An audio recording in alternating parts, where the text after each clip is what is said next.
enough, Tina. You did it. We've won. And Roland showed up, and he was really happy, and everyone lived forever, and it was great. The end. Enough! You can't just deny what Jack did to Roland. Can't hear you. She's right, Tina. So do you want to do some side quests, or...? You need to accept it. Roland is dead. I know! I know! But it's my story! And... You know what? It's okay. He doesn't have to go. Not if you don't want him to. Yeah, keep going. I actually want to know how the story ends. Thank you. As the sorcerer's fatal spell hurtled toward the oblivious night, it was clear that only a miracle would save him. But luckily for the knight, a miracle is exactly what he got. Ah!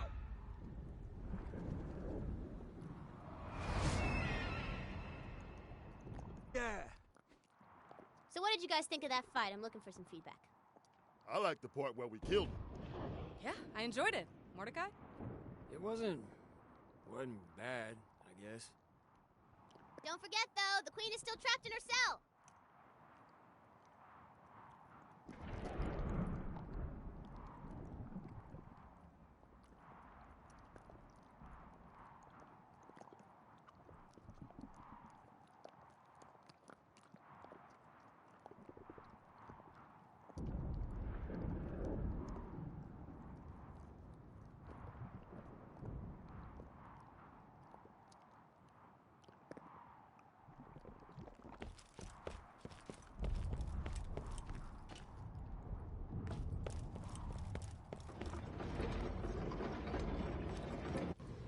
As you step over the corpses of the unfortunate knights who tried to murder their queen, you know you've come to the right place.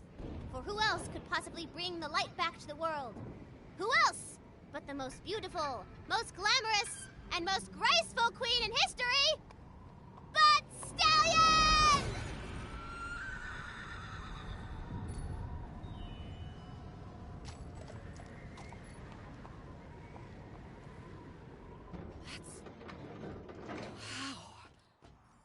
I don't know why I'm surprised. She is beautiful. With the queen safe, she can finally cast her magic spell and bring light back to the world. She's gonna need some iridium to charge her spell. Better feed her some.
The end. So, what did you guys think? That was really good, Tina. Hell yeah. That was honestly pretty fun. Hey guys, that spy just coughed up the access codes to the Hyperion moon base. Anybody feel like blowing up a space station? Hell yes, I do! And so the Vault Hunters and their little psychopath headed back into the wasteland. Back, once again, into the world of blood and insanity they'd taken an all too brief vacation from.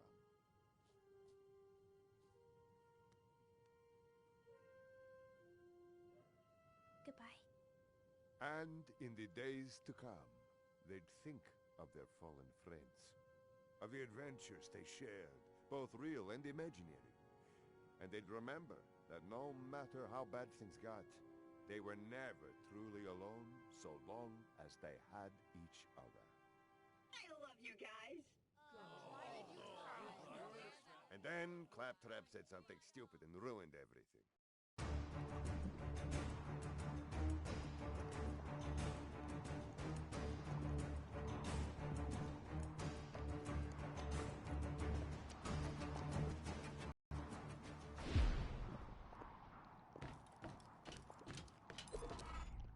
Great job.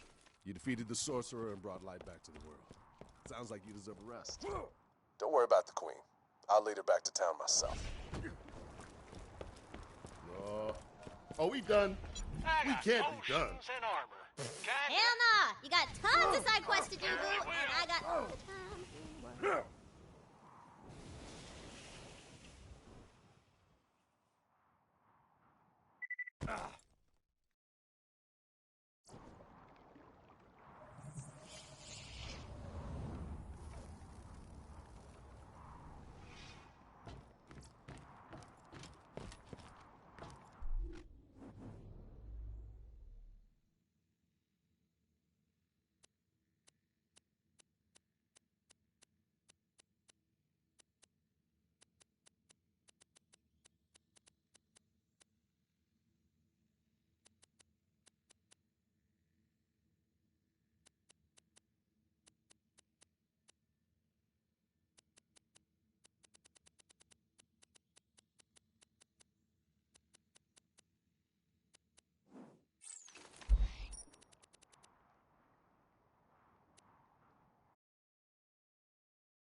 Welcome to the Tour Corporation's Hunger for Violence Extravaganza!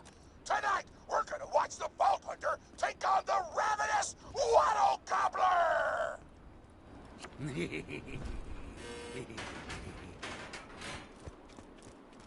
Almost dead? I can fix that.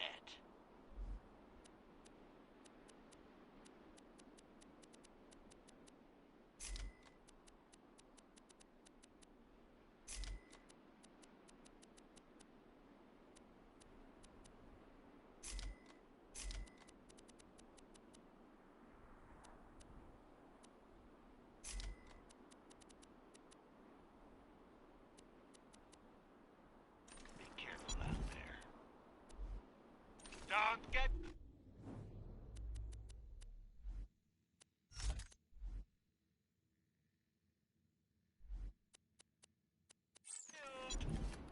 A pleasure as always. You're my millionth customer. Remember, we're always open.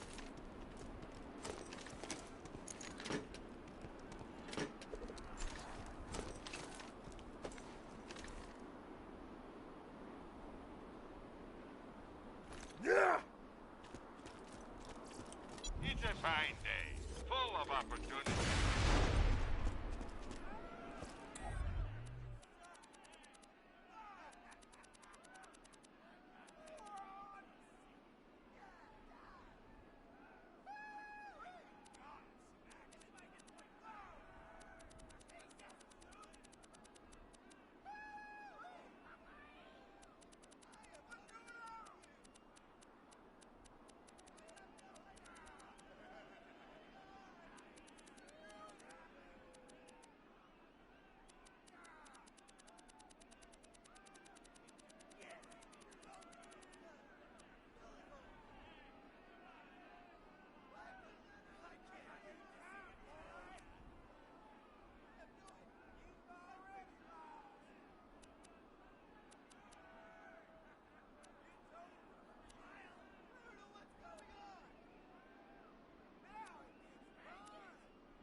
showdown with the Gobbler! What's your favorite color? Did you ever see that one movie about the dog who played basketball? When did you have your first kiss? Did you ever see the sequel to the dog basketball movie where the dog went to space? And if so, which of the two do you prefer? Awesome! Another question. How do you feel about my facial hair? Thank you! How do you feel about the Vault Hunter's chances against the ravenous Bottle Goblin? Will they win? Will they die? Your thoughts! You don't sound confident! Further questions! Who is the most attractive person on Pandora? That's an awful thing to say! Ellie's like a 10! Try expanding your definition of beauty, you chump! No! I'm done talking to you! Your grasp on body politics is lacking at best! Oh, looks like we're out of time! We'll be right back after a word from our sponsor!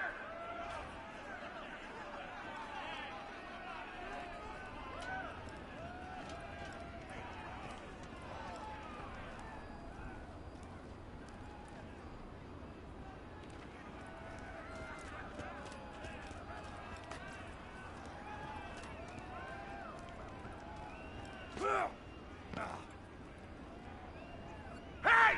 Get over here so I can whisper some things to you in secret! Really? The Gobbler fight is rigged.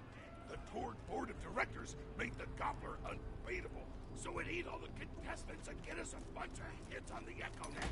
But I don't want you to die, because you're cool. And oh crap, I'm not whispering anymore, my bad!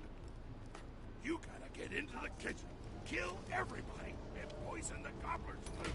Once the poison takes effect, you can kill him. Also, I want him dead so I can eat him. He looks delicious.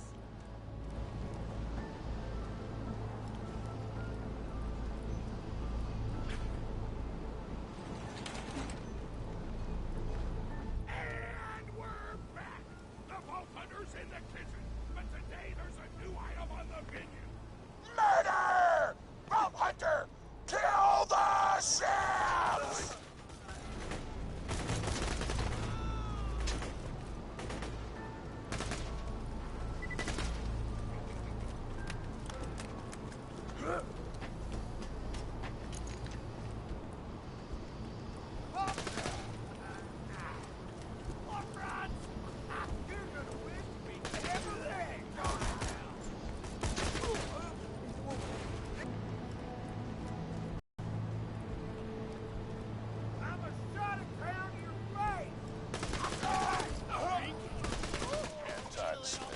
President of the Torg Corporation. You do well to ignore Torg's instructions if you wish to stay alive.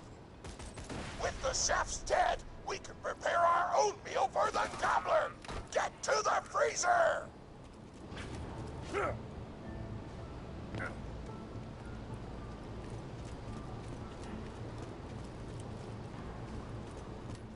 Damn, that door's locked! Let me activate my remote lock-picking program! Lock-pick! No! You have a timeout! We do not allow contestants in the meat locker.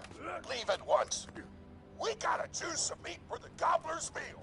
Tug on the tastiest-looking scat corpses. This is totally gonna get me fired, and I don't care!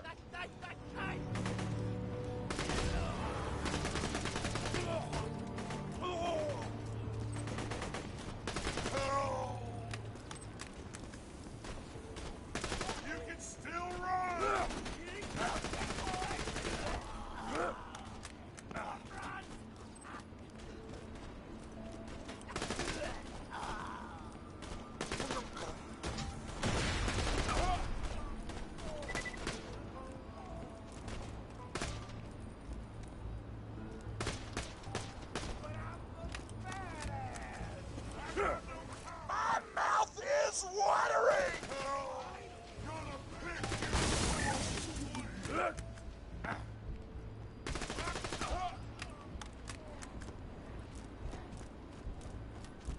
I don't know what you're planning, but I don't like it. Tributes, get the Vault Hunter out of my kitchen! Nothing.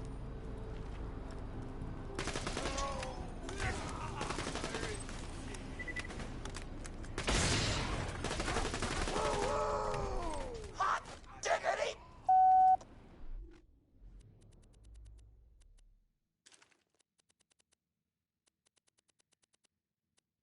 Those dudes didn't stand a chance! You almost feel bad for them, then you start laughing because you were technically acting in self-defense, so screw them! Violence doesn't solve anything except for all the Now to grind up the meat! Get to the kitchen! Tord, as president, I demand to know why the hell the Vault Hunter is running around backstage. Just trying to mix things up! Your job is not to mix things up. Your job is to flex your muscles and do air guitar solos, idiot. Words can hurt.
Let's get a grindin'!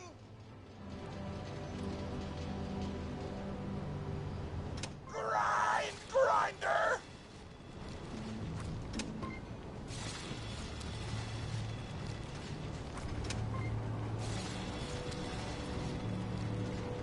Delicious! We're nearly done preparing the gobbler's meal!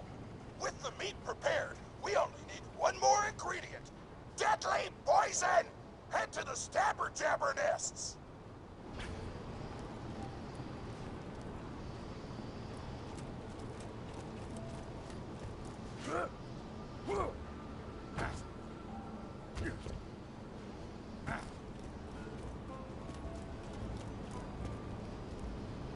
I ran out of explosives, so I'm actually going to open this door remotely without blowing it up! Psych! Good luck.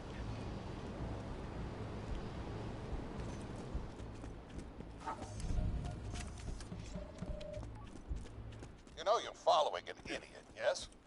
Tord created his explosive gun tech, then sold it to us for $12 and a high five. We kept him on purely for PR reasons. But you both outlived your usefulness. Tribute, kill!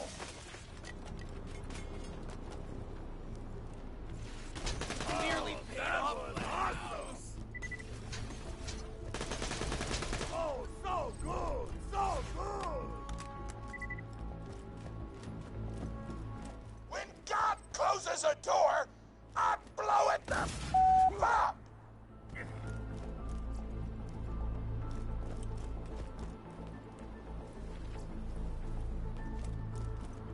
Hey, make sure to get a slag weapon on the way.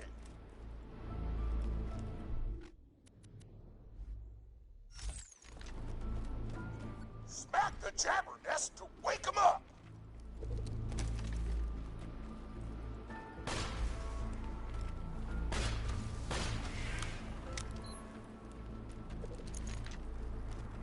All right, now slack the jabber!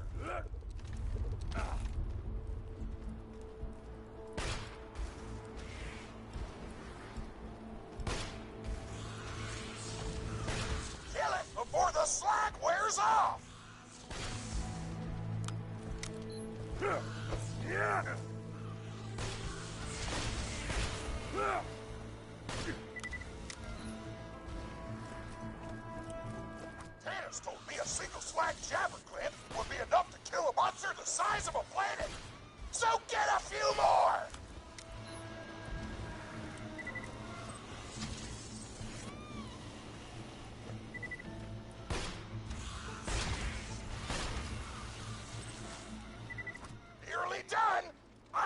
almost taste the gobbler now.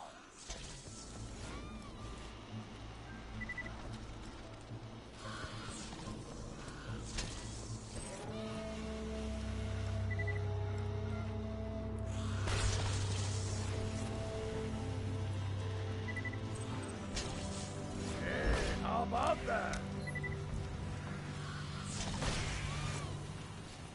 Woo! You got all the glands! Now pop them into the gobbler's dinner, and you'll be ready to fight them! Why do you insist on being a moron, Torg? This is why you lost a controlling share of your own company. I knew I should have killed you when I had the chance. Now add the poison glands to the marination vat. Hit that button to marinate the out of that meal.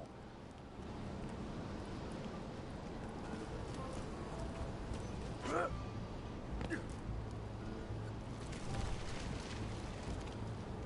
meal's almost ready. Let's get cooking. Start the conveyor of cookery.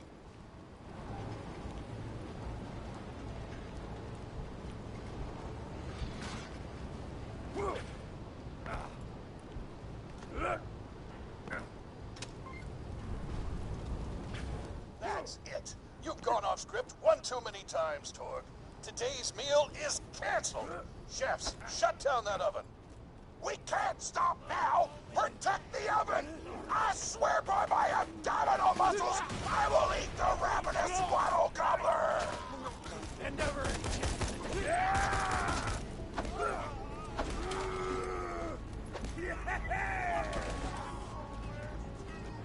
Don't let the chefs near the oven, or they'll switch it off! You'll remember me!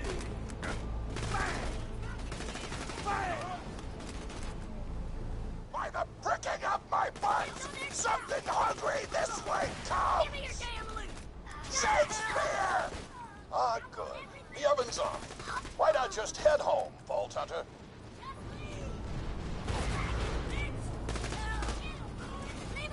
By the pricking of my buns, something hungry this way comes! Shakespeare!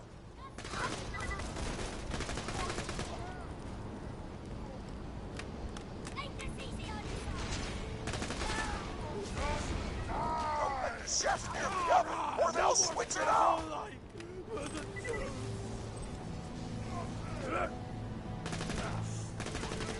I have issues!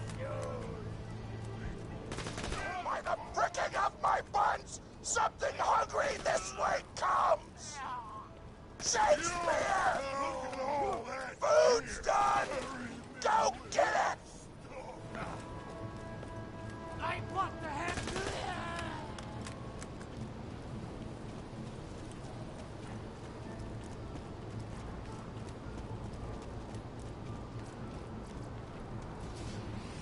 My taste buds are aflame with the power of 1,000 nuclear bombs! My mouth is watering so much you could drown a small village in my cheeks!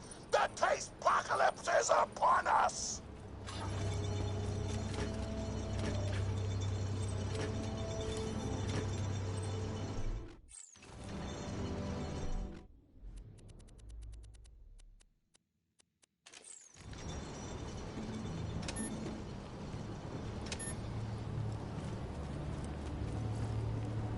Why loot the dead when you can buy from me? A pleasure as always. 2 words, my friend. No reason.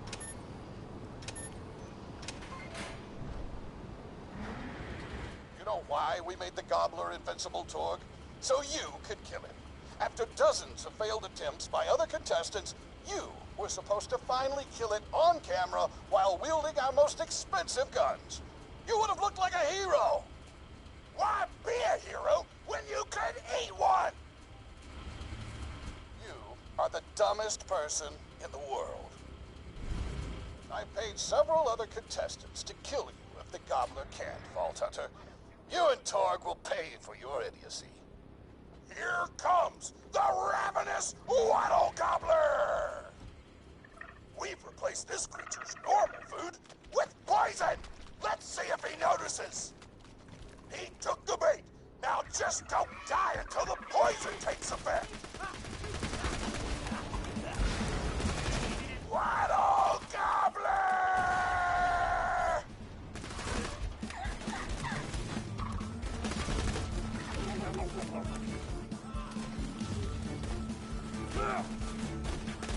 No, you idiotic mercs! Don't shoot the gobbler, shoot the Vault Hunter! The poison's working! It's working! The gobbler is killable! Let the taste apocalypse begin!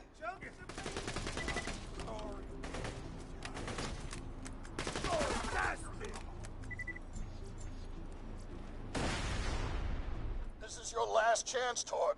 Call this off, or you're out of the company! Whatever! I'll just work for Moxie and blow things up! Pro boner!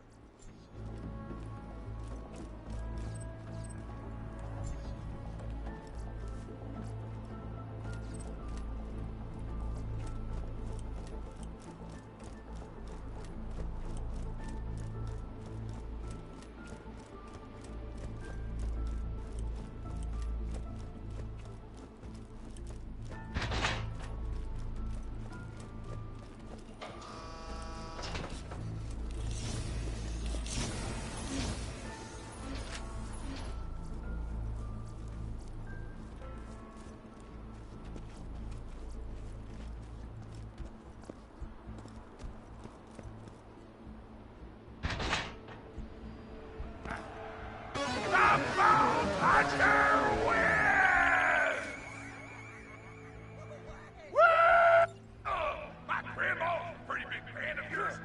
Could you go say hi to her?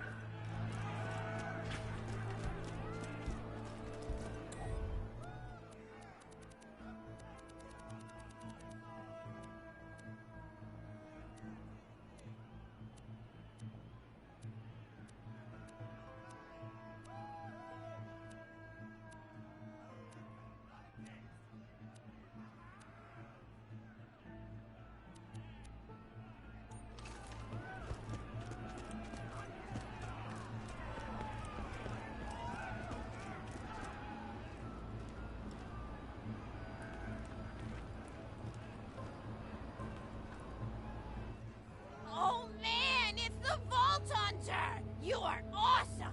Didn't you fight Terramorphous? I fought a big creature like that once. He was a big whale squid with 100 tentacles. You ever thought anything with tentacles? Oh, of course you have. Terramorphous had tentacles, how silly of me. Now, where was I? I am so sorry. All right, the whale creature. Where are you going?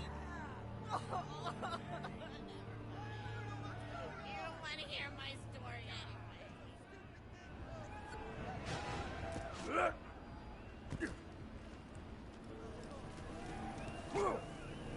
Hey, what? My grandma's a pretty big fan of yours. Could you go say hi to her? Oh man, it's the Vault Hunter! You are awesome! Didn't you fight Terramorphous? I fought a big creature like that once. He was a big whale squid with 100 tentacles. You ever thought anything with tentacles? Oh, of course you have.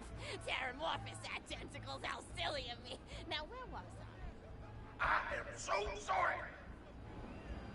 All right, the whale creature. His name was Blowhole the Apocalypse. I called him the Apocalypse for short. And he attacked my hometown of Tsunami's Edge when I was but a little girl. You ever been to Tsunami's Edge? Great town, nice beaches, great food, and the cost of living is just so low. Even being a single grandmother and working part-time in a scat meat processing factory, I was still able to provide for little Mr. Torg. We may not have been able to afford the finer things in life, like food, but we got by. After all, Mr. Torg and I didn't have anything but one another after that horrible gas leak blew up the iridium mine, killing my son and his lovely wife. From that day onward, my little Mr. Torg vowed to conquer explosions themselves in an effort to avenge his fallen parents, and... Ah, man, I forgot what I was talking about. Where was... All right, the Blowhole the Apocalypse! So anyway, I was wrestling Blowhole to the ground, and I had my bicep curled around his blueberry throat. Blueberry? Sorry, I meant to say blubbery. I've got blueberries on the brain, I guess. I grow them in my backyard. Mr. Torque helped me plant them. Thanks again for that, grandson. I love you, Grandma! Anyway, I have my bicep around his blubbery throat, and Mr. Torque starts crying because he really likes whale squids, and he doesn't want to see me hurt one. They are the princes of the ocean! So I let the whale go after giving it a punch in the eyeball so he'll remember me, and it swam away into the ocean. And then I had Mr. Torque drive me to the ice cream parlor. He got me Rocky Road, because Rocky Road's my favorite. I'm extremely partial to the way the marshmallows act like little landmines of flavor amidst the battleground of chocolate. What's your favorite flavor of ice cream? Is it pistachio? I bet it's pistachio. Oh, that reminds me! You'll never guess who I saw today! Pistachio the Amazing! He's a magician who studied under Crazy Earl, so he's got that weird mustache, you know, but I saw him make a rack hive disappear. A whole rack hive! I said to Mr. Torque, Mr. Torque, wasn't that amazing? And he said, yes, it was, Grandma. Didn't you say that, High Five? You remember saying that? I remember, Grandma! And we stood in line afterward and got his autograph, and I thought I had it somewhere around here, but it's probably in the attic. I really ought to go up there and clean it out one of these days. I have so many little keepsakes up there. You're paying attention, right? Say, what's my favorite flavor of ice cream?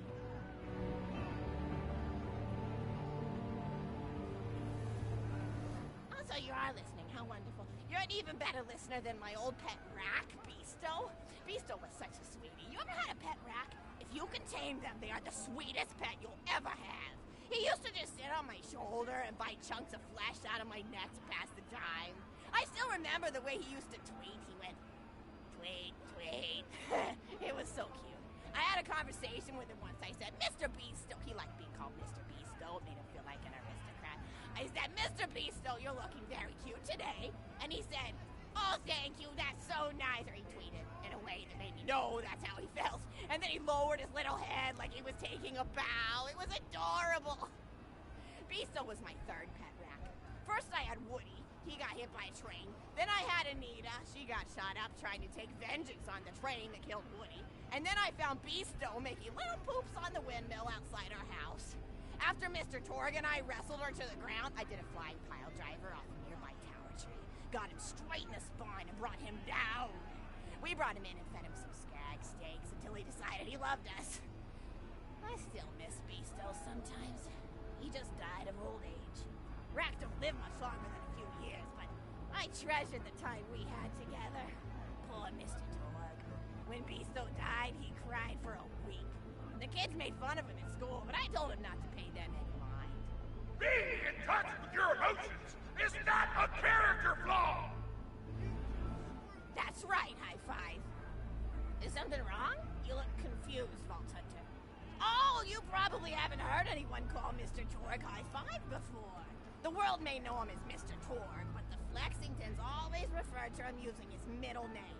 It's a Flexington family tradition, after all, to use your grandfather or grandmother's name as your own middle name.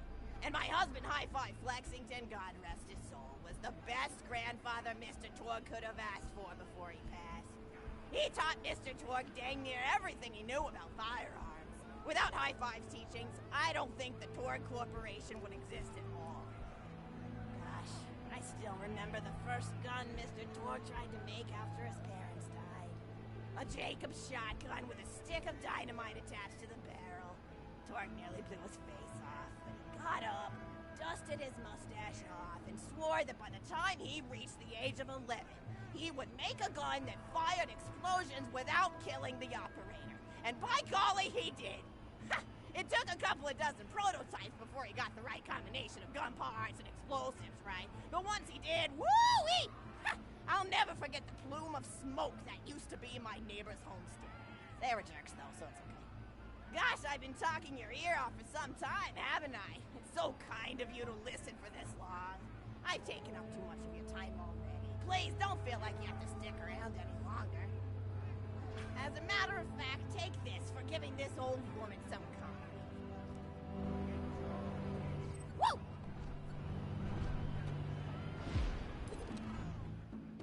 Or even more attractive than Mr. Torque said you were. I've got another story for you, but I'd like to tell it to all of your friends at once. An old lady like me has to save her voice, you know.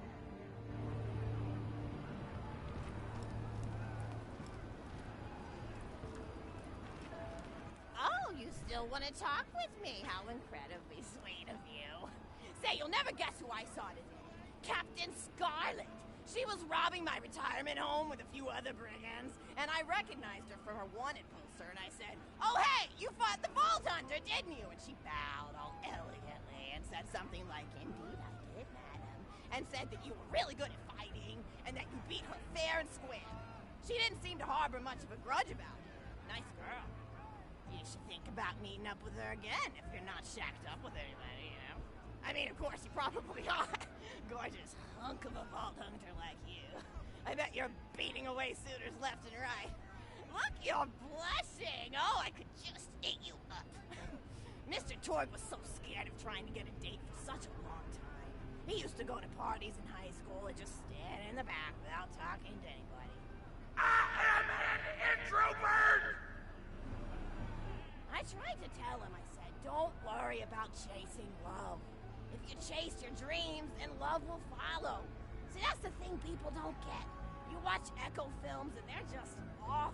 They teach you that the only way to be with someone is just to pursue them over and over until they decide they like you. In reality, you know when you like someone almost immediately. You can't really convince somebody to fall in love with you. You just look like a stalker. But if you do things that you're interested in, like making guns that explode or killing mercenaries, then people will see that confidence and skill you have, and they'll be attracted to it. There's always a fine line between that kind of confidence and narcissism, you know? There's nothing worse than somebody who wants to be famous. I remember when Mr. Torgue first sold his weapons tech to that board of directors, he was pretty egocentric for a while, taking pictures of himself and posting them to the EchoNet all the time, trying to hobnob with every celebrity that used his weapons. He came back home one day with a supermodel under each arm, and I said, "Mr. Torgue, what are you doing? You've lost sight of who you are. It's been weeks since you actually created a new gun," I said. And it was true. He'd been more obsessed with being well known for doing something great than with actually doing something great. It was a dark point in my life. Thankfully, High Five listened to me and got to work on what would eventually become the Kerblaster. You a fan of the Kerblaster? That was always my favorite. That and the Flacker, which I know a lot of people hate. But there's more to combat than just brute efficiency in this old lady's eyes. Style counts for something. And there's nothing quite like filling the air with tiny little explosions. It's like a fireworks show, except the deaths aren't as sad and unexpected. Actually, that reminds me, now that you're here, I wanted to throw some ideas at you for feedback. I'm a playwright in my spare time, and I'm trying to write a story about an up-and-coming tournament fighter who tries to find love in a gladiatorial arena. And I figure you've got a lot of experience, so your feedback could really be valuable. So the play is called Broken Hearts and Broken Necks. Scene 1. Fade in on an arena, just after a battle. Body parts litter the stage. A lone warrior stands in the middle of the stage. A spotlight illuminating her blood-stained arm. She stands, holding her sword triumphantly aloft. Balcony. Is there no warrior who can challenge me?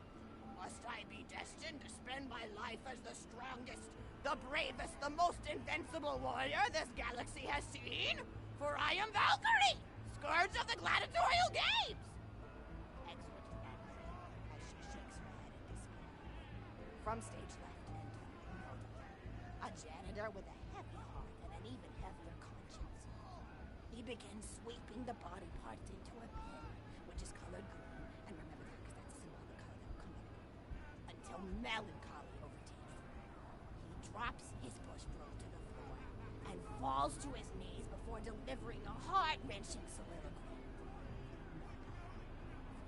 The blood cannot be washed away. Not before and not now. Even as I attempt to escape the past which haunts me still. Must I live forever as a fraud, sweeping up the trash of others to hide my shame and avoid my pursuers? Must I forever remain on the periphery of joyful combat, ever watchful but never participating? The clatter of Valkyrie re-enters from stage right. Good morrow, lowly janitor. I heard a noise and thought it worth investigating. Oh, great Valkyrie, 'twas nothing but the wails of those souls you released from their bodies tonight. Souls that wail in agony as they fly upward to Valhalla. Fools! What have they to wail about? Their agonies are over, ended at the point of my sword. Mine, however, have only yet begun. For it is lonely at the top, and an unchallenged life is a boring one. No doubt, Miss Valkyrie. If only I were able to tell her my true identity, I would give her a fight she would not soon forget. Back to them. Yes, ma'am, boredom is the true treasure. May you one day find challenge in combat. Stupid, no doubt picks up a giant two-armed bastard sword with almost no effort. Valkyrie, listen. What is this? Stage left. Valkyrie. What strength this janitor possessed? Who is he to pick up a bastard sword with two fingers? What hidden power does he hold? What secrets does he keep? I will endeavor to uncover his past, in the hopes that our swords may cross in battle!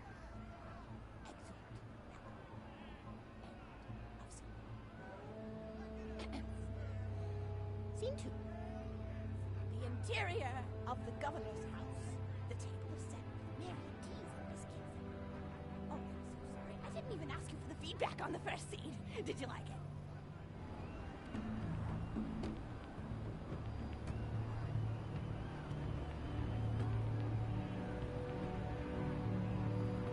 Wait, this is not fun. Oh, wonderful. I'll continue then. Scene 2. The governess enters from stage left. Governess. I refuse to respond to these requisitions. Governor. And what accusations may those be? Governess. Actually, you know what? I don't think I'm ready to get feedback on the play yet. But what about you? What are you up to? Tell Grandma Flexington all about it. I bet you've had some amazing adventures. Mr. Torg told me about the time you all played bunkers and badasses together. He said it was one of the most fun and welcoming experiences of his life. Grandpa! You're embarrassing me! Sorry, sweetie, but really, you and the Vault Hunters are his first real pals. It wasn't easy for Mr. Torg to make friends at school when he had facial hair at age 8, pecs at 8.5, and dead parents by age 9. People found him intimidating. But I told him that he should be thankful for the fact that he looks different. Anyone who wouldn't be friends with you based on appearance wouldn't be a very good friend anyway. But he really does like hanging out with all of you. Most people these days want Torg to pose for pictures or blow something up by flexing at it. It's not often he gets to sit down and play games with people. Oh, speaking of games, did you play Going Back to the House yet? It's a new echo simulation about exploring a log cabin you lived in when you were a kid. There's no violence or anything. You just walk around looking at cereal boxes and remembering people you made out with. I really like where Echo Sims have gone in the past few years, don't you? There seem to be a lot more of them with interesting things to do beyond shooting people. And the writing has gotten so tight and concise. For instance, did you ever play The Samurai's Marker? The whole game's story was delivered through haiku. Did Zero write it or something? No, I'm just joshing. I know you're too busy for that. But oh yeah, I was playing at the end of the pointed gun last night on my Echo Sim player, and wow, is that fun. It's about a guy who punches people and smacks himself in the face with doors. Easily one of the best punch-related comedy sims ever. But oh, I'm really looking forward to this game called Robot Hunter Assault Squadron, which is this big randomized survival game about throwing bottles at trees and accidentally scaring birds. In the demo version, I scared a bird so hard it died. 10 out of 10 in my book. But what kind of things do you do for fun? You play any sports? You look like you might be into some of the more extreme stuff, like spine hurdling or psycho head volleyball. I knew an athlete a lot like you when I was younger. Her name was Nijo, and she was especially gifted at the giblet toss. That's an old pastime we had back when I was younger. Idea was you punch a convict, and then see how far you could make their viscera fly across a big field. You got points based on distance and the size of the viscera. She won the final round of the giblet toss championship by getting a left eyeball to cross the 300-meter mark. They said she was juicing with iridium, but I think they were just angry that she dethroned the reigning champ, misogynistic Jeff. People really liked him for some reason. Hey, what's your favorite food? Mine's burgers, personally. People look at you like you're a pleb or something when you say you like burgers, but just think of all the things you can do with them. You can change out the patty, play around with the toppings, change what sides you have. You ever have a burger with veggie chips? Gosh, I all but forgot about fries for about a year after I discovered the veggie chip combo. And I'm not a vegetarian or anything, but those veggie patties they make on the more upper-class worlds are crazy good. Better than real meat if you cook it right. Mr. Torg tried to be vegetarian once after he saw a fluff bear get run over by a truck. How long did you last again? 12 seconds! Barely even finished the word vegetarian before he lunged at a skag chew I was holding in my left hand. Nearly lost a finger. Granted, he's always been partial to skag chews or skag bacon. Don't know why, since I always felt like skags tasted like old tires and vomit. But to each his own. Taste is a funny thing. People say your taste buds get more refined as time goes on, but they actually get worse and worse. So when Mr. Torg used to refuse vegetables as a kid, it's because he was actually tasting how awful they were. When we old folks eat vegetables, we're only okay with it because we can't taste all the gross vitamins and stuff. Granted, vitamins are what have kept me going for as long as I've been going. You get enough B12 in your system and you can headbutt a freight train without so much. That reminds me, I need to get my bills ready for the rest of the week. I have one of those little metal containers split into different sections for each day. It's really helpful. And the sides are sharp enough that I can use it to ward off burglars if I need to. What else do I have to do this week? Probably head to the bazaar, pick up some frozen spider-head flanks. Gotta bring my coat, though, because it gets kind of chilly in the freezer section. What else do I need? Oh, I need Schwartzman's candy drops. Gosh, those are delicious. They're so smooth and sweet. Just thinking about them. I could go for one right now, couldn't you? Do you think you could go find me one?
capitalism.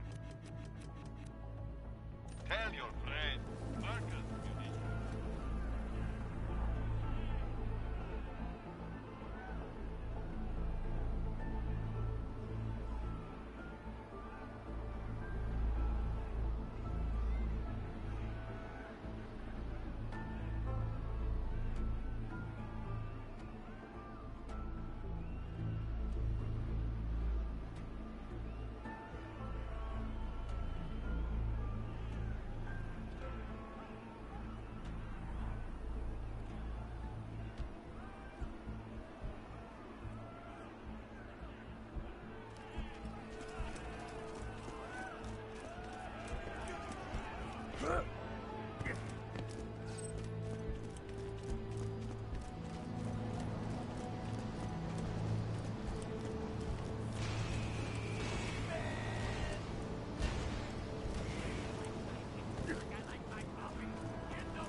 Another bandit raid! Oye, vamos!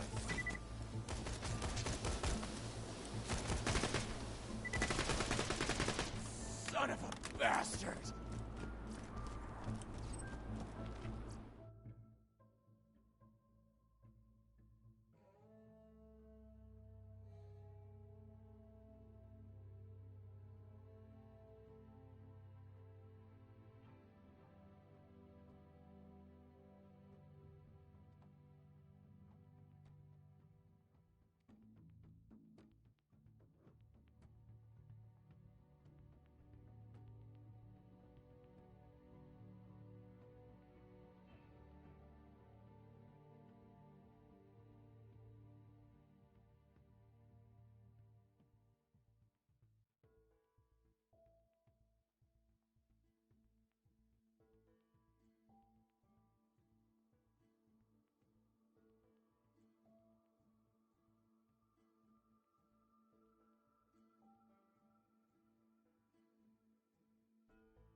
That's a Schwartzman candy drop. Grab it for me, will ya? Oh, I can taste it already.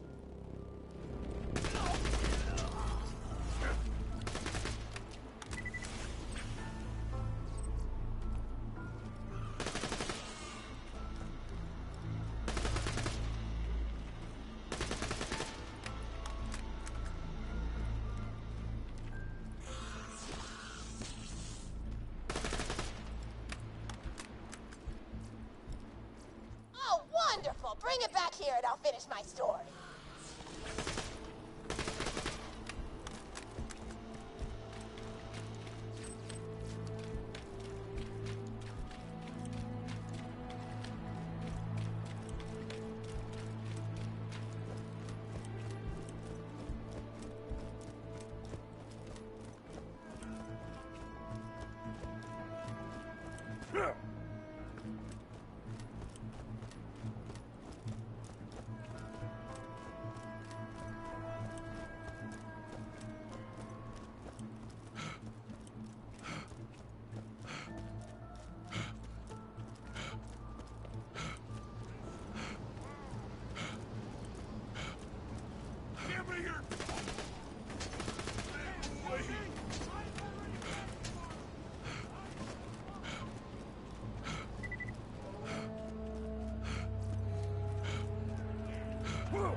I'll eat this later while sitting by the fireplace telling Mr. Torg stories of days gone by.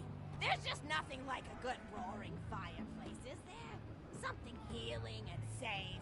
Maybe that's why our family likes explosions so much. They're basically just big fireplaces.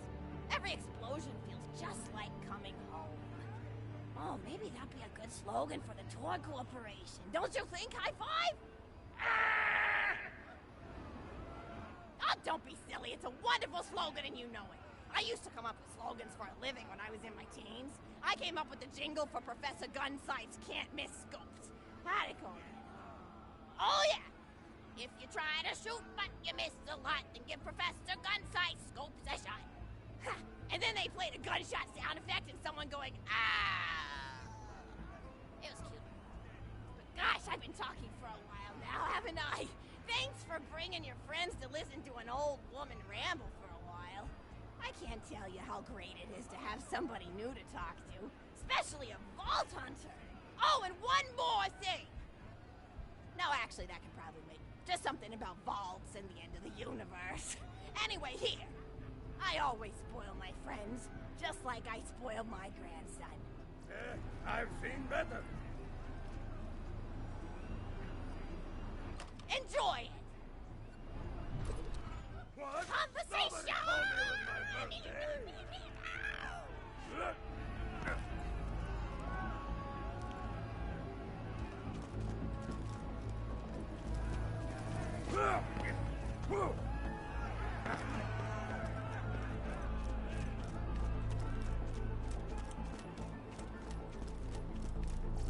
Welcome, customer.